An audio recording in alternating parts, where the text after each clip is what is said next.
अभी इस नशिस्त में एक अहम बात मैं आपके सामने रखूँगा। क़यामत का जो दिन है जिसे अल-यौमुल आखिर कहा जाता है, उसका एक हल्का फुल्का मैं तारुफ कराऊँगा ताकि बहैसियत मुसलमान पहले हम ये जान सकें कि अल-यौमुल आखिर जब कहते हैं, क़यामत का दिन कहते हैं, तो उससे क्या मुराद है, ताकि हमारा ईमान दुरुस्त हो और उसके लिए हम अच्छे अंदाज में तैयारी कर सकें। और जब कुरान मजीद में अहादीस मुबारका में अल-यौमुल आखिर, आखिरी दिन, अल-ईमान बिल यौमिल आखिर जिसे कहते हैं, आखिर के दिन पर ईमान लाना, तो आखिरत से मुताल्लिक़ जो आयतें हैं, जो अहादीस हैं, वो बहुत बड़ी मिक़दार में हैं। लेकिन उसे कैसे समझेंगे, वो एक हल्का फुल्का तारुफ मैं आपके सामने रखूँगा इंशाअल्लाह। जिस तरह से शरीयत का जो इल्म है या शरीयत से मुताल्लिक़ जो बातें हैं, चाहे वो अक़ीदा हो, इबादात हो, मुआमलात हो, एक मुसलमान जितना मुकल्लफ़ है उसके बक़द्र उसे जानना चाहिए। फ़िलहाल का जो मेरा मौजू है अल-ईमान बिल यौमिल आखिर, इससे मुताल्लिक़ भी जानना चाहिए अलग से। अल्लाह ताला ने कुरान मजीद में फरमाया सूरह हदीद में, इअलमू अन्नल्लाह युह्यिल अर्ज़ बअद मौतिहा, कि यकीनन अल्लाह ताला एक इंसान को उसकी मौत के बाद उसे दोबारा जिंदा करता है। अल्लाह ने कहा कि इअलमू, तुम जानो, यानी इस मौजू से मुताल्लिक़ भी जानो, ये माना उसका, यानी इस मौजू से मुताल्लिक़ भी जानना चाहिए। एक काफिर को उसकी फिक्र ही नहीं है, क्यों? इसलिए कि वो आखिरत से मुताल्लिक़ जानता ही नहीं। अल्लाह ताला ने सूरह अल-अंबिया में कहा, लौ यअलमुल लज़ीना कफ़रू हिना ला यक़ूफ़ूना अन वुजूहिहिमुन नार वला अन ज़ुहूरिहिम वला हुम युनसरून।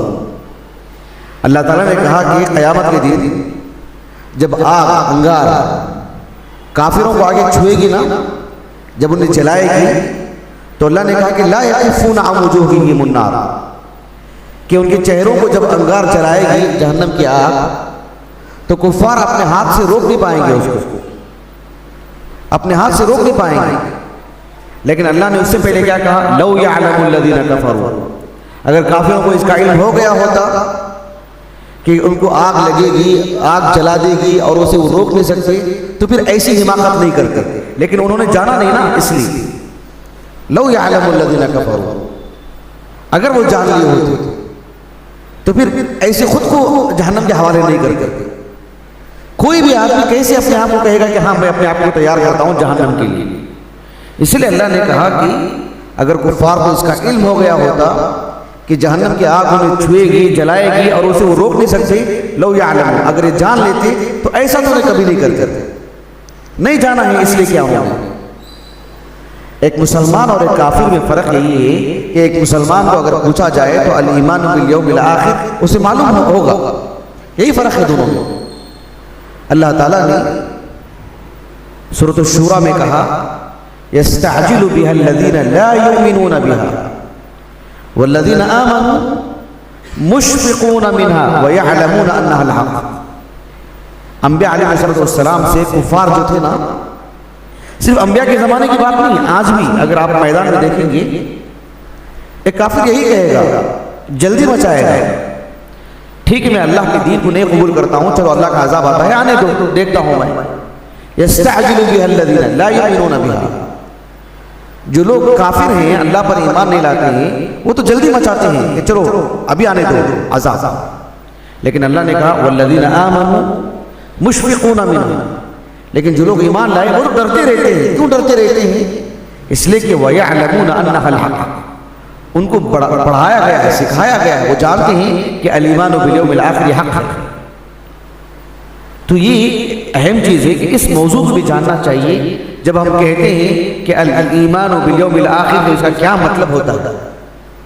आप में से कोई बता सकते हैं अल यौमुल आखिर, आखिरत के दिन से क्या मुराद है? किसको कहते हैं अल ईमानु बिल यौमिल आखिर? आप में से कोई बोल सकते हैं? जी, अल यौमुल आखिर इसलिए कहते हैं कि वो आखिरी दिन है, उसके बाद फिर कोई दुनिया का दिन नहीं होगा। लेकिन क्या मुराद है अल ईमानु बिल यौमिल आखिर में? क्या चीजें होती हैं उसमें?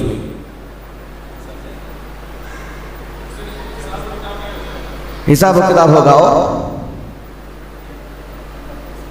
जन्नत और जहन्नम का फैसला होगा हिसाब किताब ही से। और जी, दोबारा जिंदा किया जाएगा।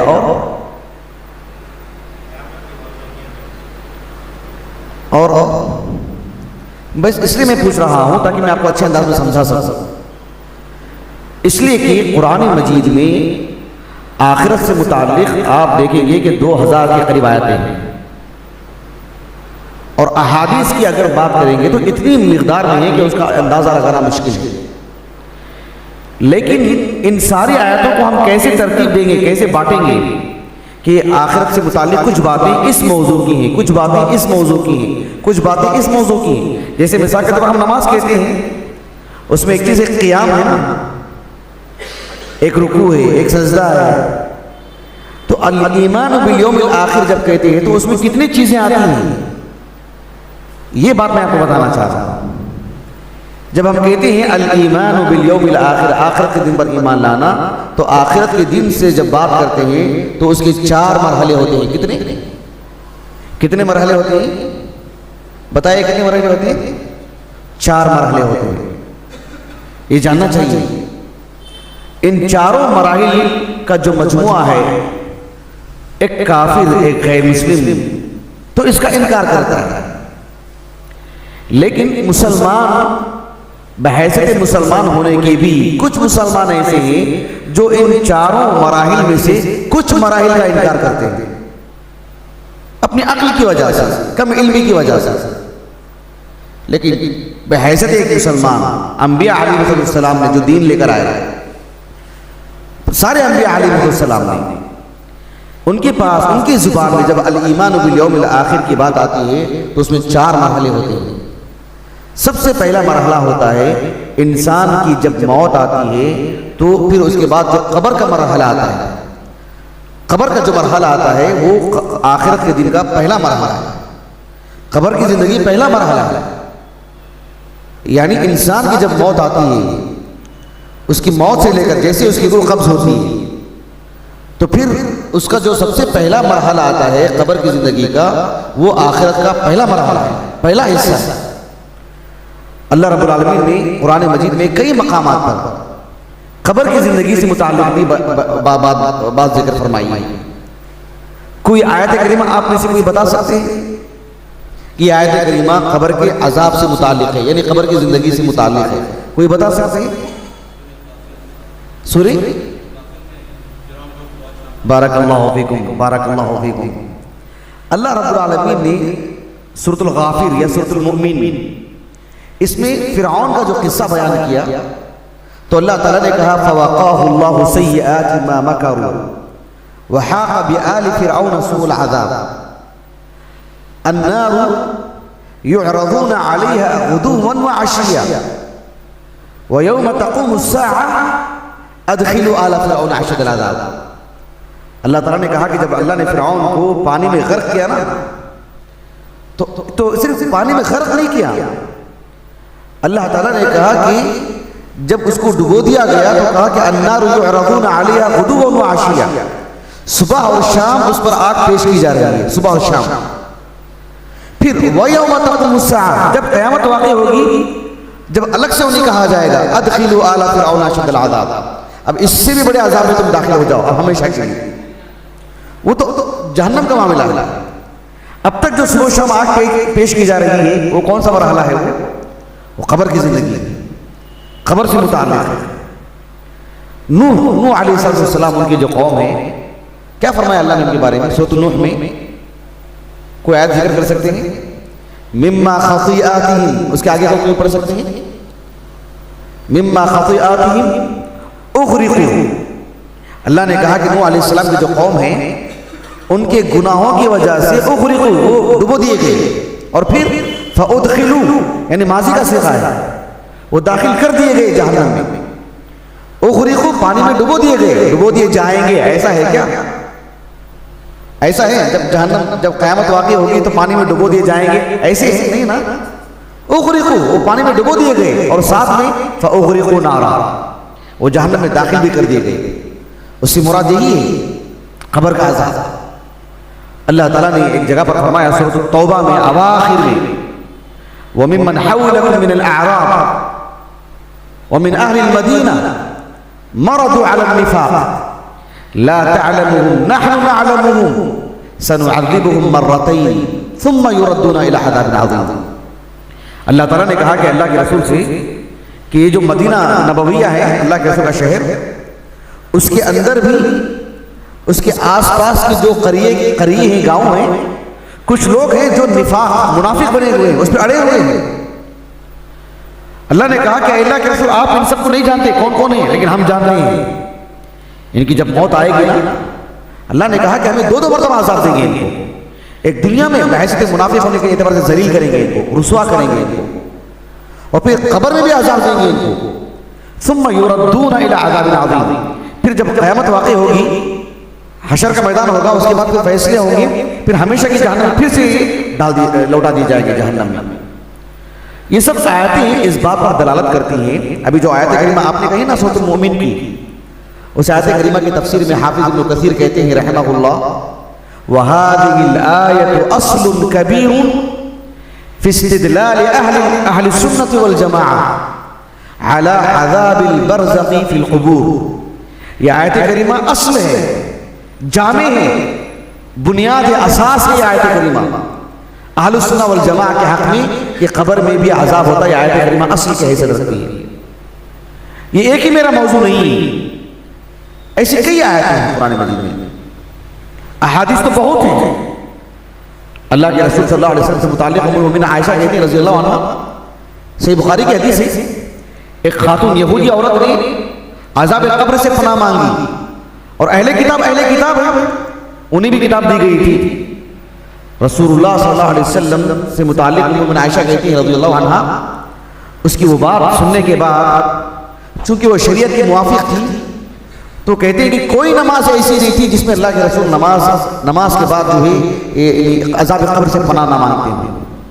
अगर अज़ाब कब्र कोई चीज़ ही नहीं है तो फिर पनाह क्यों मांगे अल्लाह के रसूल सल्लल्लाहु अलैहि वसल्लम? सही बुखारी की हदीस है किताबुल इल्म में और भी मुतादिद किताबों में। अस्मा बिन्त अबी बकर सिद्दीक़ रज़ियल्लाहु अन्हा कहती हैं कि चांद गिरन था, नमाज पढ़ा रहे थे अल्लाह के रसूल सल्लल्लाहु अलैहि वसल्लम। नमाज के बाद आपने कहा व ऊहिया इलैया अन्नकुम तुफ्तनून फिल क़ुबूर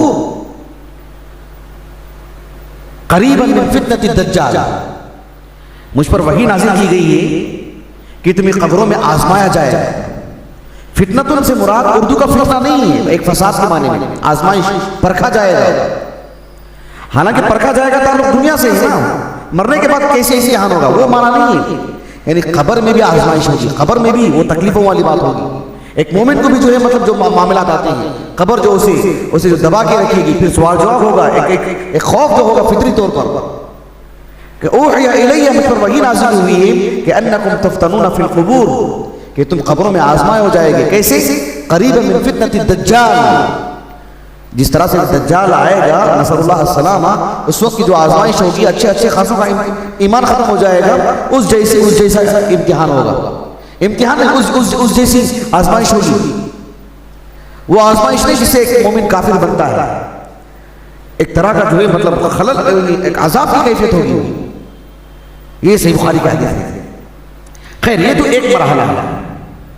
आयतें और भी बहुत है, अहादीस और भी बहुत है। मैं बस आपको नुक्ता देना चाह रहा हूं, फर्क समझाना चाह रहा हूं कि अल ईमान बिल यौमिल आखिर जब देखते हैं, इतनी आयतें कैसे तरतीब देंगे उसको, कैसे बांटेंगे कि इन आयतों का ताल्लुक इस मरहले से, इन आयतों का ताल्लुक इस मरहले से, कैसे बांटेंगे? जब तो फिर समझ में नहीं आएगी बात। एक तो वो मरहला है, आयतें बहुत हैं, सिर्फ एक मौजू पर हम अच्छी खासी तवील गुफ्तगू कर सकते हैं, कभी एक बड़ा प्रोग्राम रखेंगे इंशाअल्लाह। एक दूसरा मरहला आता है, वो है कब्र से दोबारा उठाया जाना, दोबारा उठाया जाए। कब्र की जिंदगी आखिरी जिंदगी नहीं है, कब्र के बाद एक नया मरहला आता है, सबको कब्रों से उठाया जाता है। क़ालू या वैलना मन बअसना मिन मरक़दिना हाज़ा मा वअद अर्रहमान व सदक़ल मुरसलून। सूरह यासीन में अल्लाह ने कहा कि कुफ़ार कहेंगे कि जब उन्हें कब्रों से उठाया जाएगा, अरे ये किसने उठा दिया हमें कब्रों से? मन बअसना मिन मरक़दिना, कौन उठा दिया हमको अचानक, क्या हो रहा है? अरबी जुबान में बासा के माने मालूम है आप लोगों को? बासा के माने मालूम है? बासा का माना जो मफहूम, उसकी जो कैफियत, वो समझाना चाह रहा हूं मैं आपको। एक आदमी सोया हुआ है, ला क़द्दर अल्लाह वो दिन ऐसा ना लाए, लेकिन समझाने के लिए बता रहा हूं आपको कि एक आग लग गई है जबरदस्त, और वो आदमी जल जाएगा, मर जाएगा। कैसे उठाएंगे उस आदमी को? कैसे उठाएंगे? कैसे धक्का देंगे उसको? कैसे हिलाएंगे उसको? एक आदमी सोया हुआ है, कोई मोजी जानवर कोई तकलीफ दे, बड़ा जानवर है, उसको अपना लुक़मा बना नहीं सकता, कैसे उठाएंगे उसको? कैसे उसको जगह के लेके आएंगे? चलिए, ये तो खौफनाक मराहिल है। मैं आसान बात बताता हूं।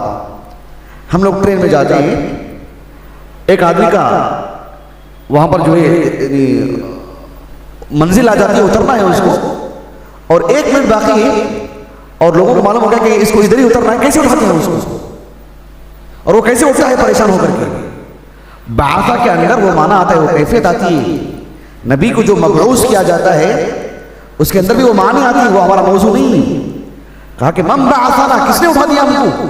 मतलब जो कब्रों में थे वो खुद एक आजमाइश है, उसके बाद का जो मरहला है वो खुद एक नया मरहला। अचानक एक नए मरहले की तरफ जाएंगे, वो भी आसान बात नहीं होगी, वो भी आसान बात नहीं होगी। नसरुल्लाह सलाम, ये सूरत हाल होगी। इसमें भी और बहुत तफसीलात हैं। अगर आपको मैं आयत एक पढ़ के सुनाऊं और उसमें की खास बात बताऊं तो वाकई जो कुरान मजीद की जो आयतें हैं ना कि बच्चा बूढ़ा हो जाएगा, यानी फिक्र की वजह से, दुख की वजह से, गम की वजह से इसके बाल सफेद हो जाएंगे, इसे पढ़ेंगे तो वो हालत हो जाएगी। नसरुल्लाह सलाम। मैं वो नहीं बताना चाहता हूँ तफसील में जाकर के, बस मैं आपको एक सबक देना चाह रहा हूँ कि इसको कैसे समझें, कैसे पढ़ें, फिर तफसील से कभी पढ़ेंगे इंशाअल्लाह। तो ये दूसरा मरहला है। अल्लाह ताला ने सूरह मुमिनून के आगाज में इंसान को पैदा होने से लेकर के, इंसान के पैदा होने से लेकर के एक मरहला, माँ के पेट के कितने मरहले हैं, सारे मराहिल बयान करने के बाद इन्ना खलक़नल इंसाना मिन सुलालतिन मिन तीन सुम्मा खलक़नल नुत्फ़ता अलक़ा सुम्मा खलक़नल अलक़ता मुज़ग़ा, सारे मराहिल बयान करने के बाद अल्लाह ने कहा सुम्मा इन्नकुम यौमल क़ियामति तुबअसून, फिर तुम्हें दोबारा उठाया जाएगा। यानी ये भी एक मरहला। सुम्मा अरबी जुबान में एक मरहला बताने के लिए आता है। कैफ़ तकफ़ुरून बिल्लाह व कुंतुम अमवातन फ़अहयाकुम सुम्मा युमीतुकुम सुम्मा युहयीकुम। सुम्मा जो है ना, सुम्मा एक पीरियड के लिए आता है, एक मरहले के बाद, एक मरहले के बाद ऐसे। सुम्मा इन्नकुम यौमल क़ियामति तुबअसून, फिर क़यामत के दिन तुम दोबारा उठाए जाओगे। एक सूरत है सूरत तकासुर, मालूम है आप लोगों को?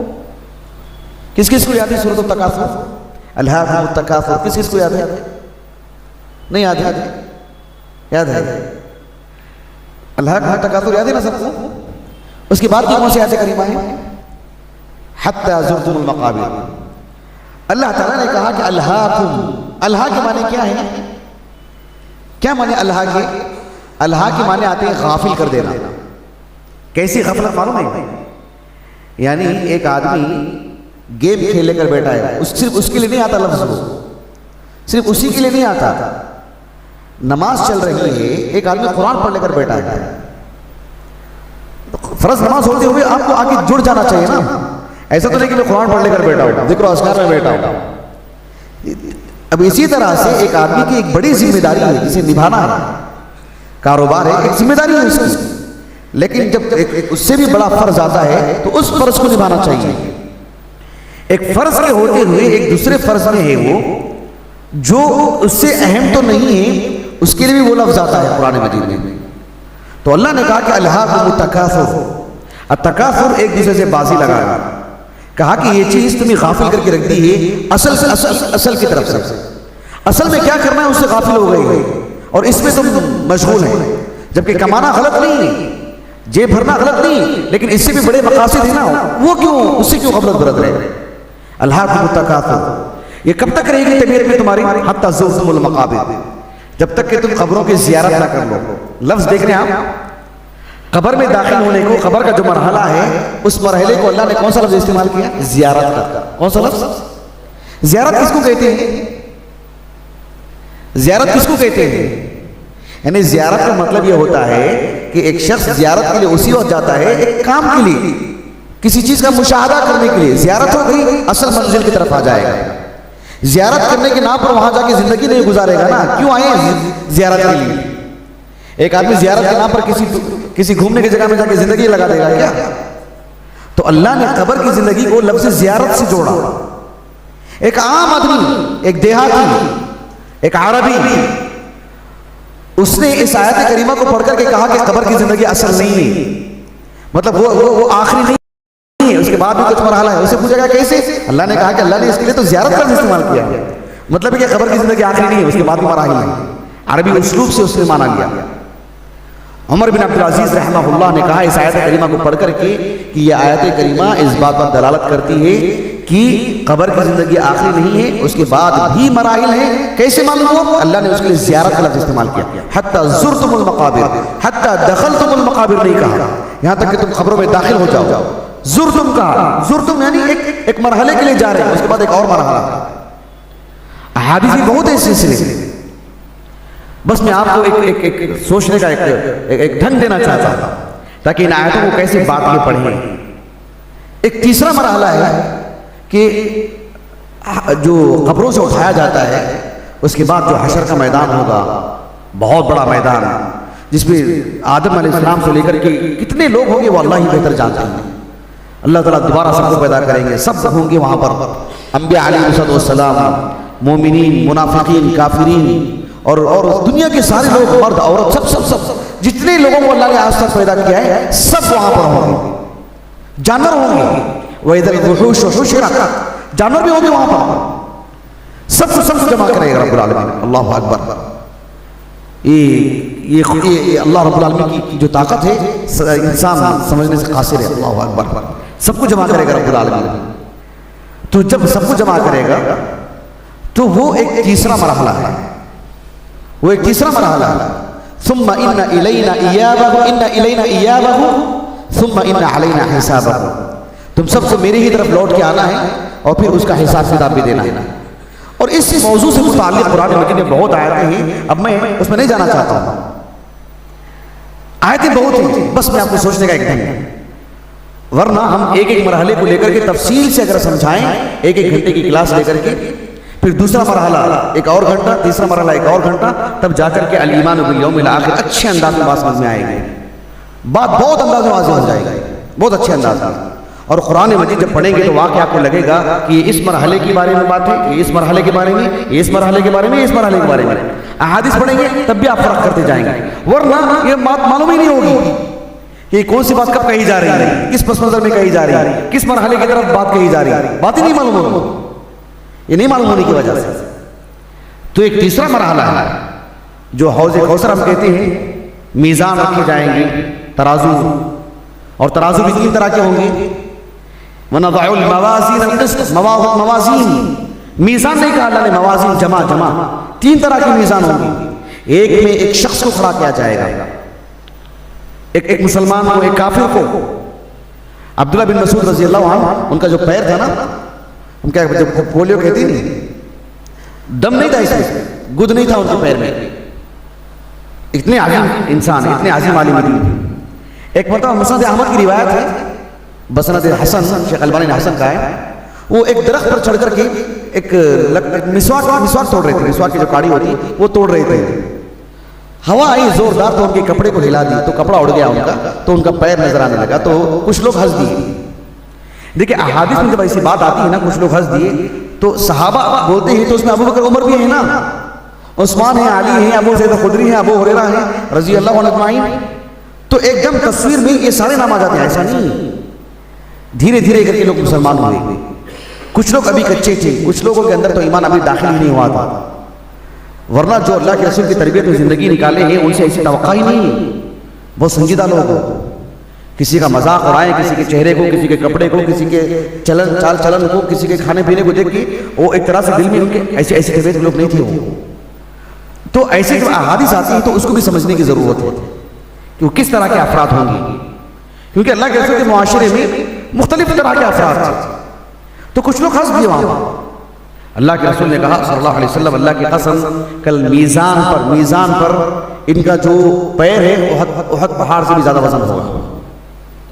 मतलब एक मीज़ान पर एक मुसलमान को खड़ा किया जाएगा, उसका वजन देखा जाएगा, और एक काफिर को लाया जाएगा, मोटा ताजा बहुत ताकतवर, उस काफिर को लाया जाएगा। अल्लाह ने कहा कुरान में, फला नुक़ीमु लहुम यौमल क़ियामति वज़ना, उसका कोई वजन ही नहीं होगा, उसका कोई हैसियत ही नहीं होगी। मच्छर के पर से भी ज्यादा, पर से भी हल्का रहेगा उसकी कीमत, उसका वजन, जब उसे मीज़ान पे खड़ा किया जाएगा, हैसियत ही नहीं होगी उसकी। तो एक तो वो मीज़ान होगा, एक दूसरा मीज़ान वो होगा हमारे जो आमाल लिखे जा रहे हैं ना, जो दफ्तर जिसपे हमारे आमाल लिखे जा रहे हैं ना, उन आमाल को रखा जाएगा। एक तीसरा मीज़ान वो होगा जिसमें हमारी इबादतें, जैसे नमाज को एक शक्ल दी जाएगी और उसको रखा जाएगा। तीन तरह के मीज़ान होंगे। मीज़ान है, और जैसे मैंने कहा कि हौज़ कौसर है, और अर्श इलाही का जो साया है, ये सब मराहिल पूरे लोग पूरे आदम के पास जाएंगे, फिर नूह अलैहिस्सलाम के पास जाएंगे, फिर मरहला, ये सब पूरे हशर के मैदान से मुताल्लिक़ है। ये तो तीसरा मरहला है। और चौथा मरहला है वो है या तो जन्नत या तो जहन्नम, फरीक़ुन फिल जन्नह व फरीक़ुन फिस सईर। अल्लाह ताला ने कुरान मजीद में कहा सूरह बकरा में, उइद्दत लिल काफिरीन, कि जहन्नम को अल्लाह ने काफिरों के लिए तैयार कर चुका है। जहन्नम तैयार है। अहलुस सुन्नह वल जमात का यही अकीदा है कि जन्नत और जहन्नम दोनों अल्लाह की मखलूक हैं और दोनों मौजूद हैं, दोनों तैयार शुदा हैं। तैयार होंगे ऐसा नहीं, तैयार शुदा हैं। उइद्दत कहा अल्लाह ने, माजी का सिगा कि जहन्नम तैयार हो चुकी है, जन्नत तैयार हो चुकी है। उइद्दत लिल मुत्तकीन का अल्लाह ने सूरह आल इमरान में, ये जन्नत तैयार हो चुकी है। जन्नत भी तैयार है, जहन्नम भी तैयार है।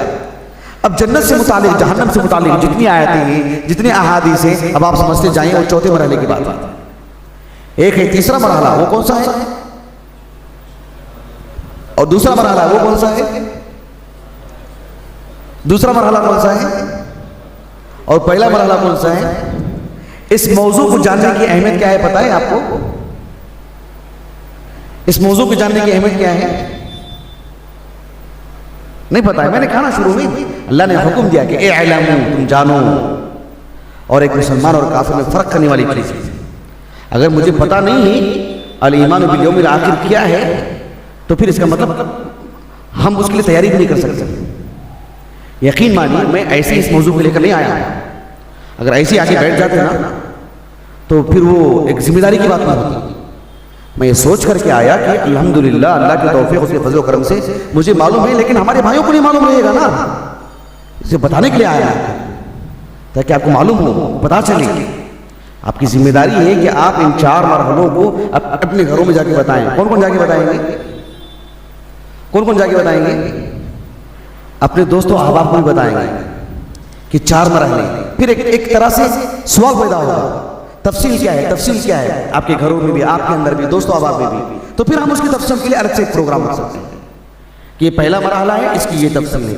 एक दूसरा मरहला मैं जानता हूँ, ये मैंने कितना कितना सुकेड़ के पेश किया है आपके सामने, कितना मैंने जो है मतलब कितनी कम आयतें मैंने आपके सामने जिक्र की, कितनी कम अहादीस मैंने आपको सुनाई आपको, क्योंकि बस आपको वो एक पहला सबक के तौर पर ये देना था कि अल ईमान बिल यौमिल आखिर कहते हैं तो 4 मरहलों के मजमूए को क़यामत कहते हैं, 4 मरहलों के मजमूए को आखिरत का दिन कहते हैं। बात ऐसे होगी आपको, ये 4 मरहले हैं और हर मरहले के अंदर तफसीलात हैं, हर मरहले के अंदर बारीकियां हैं, हर मरहले को अल्लाह ने अलग से बयान किया है, उसकी तफसीलात अलग हैं, उसके लिए अल्फाज अल्लाह ने अलग से इस्तेमाल किए हैं। फिर जब आप उन 4 मरहलों को जानेंगे तब जाकर के पूरा मौजू अच्छी तरह समझ में आएगा आपको। अल्लाह ताला से दुआ है कि अल्लाह रब्बुल आलमीन हम सबको आखिरत के दिन पर ईमान लाने, उसके लिए तैयार रहने और उसमें कामयाबी हासिल करने की सआदत नसीब फरमाए। सुब्हानक अल्लाहुम्मा व बिहम्दिक अशहदु अल्ला इलाहा इल्ला अंत अस्तगफिरुका व अतूबु इलैक।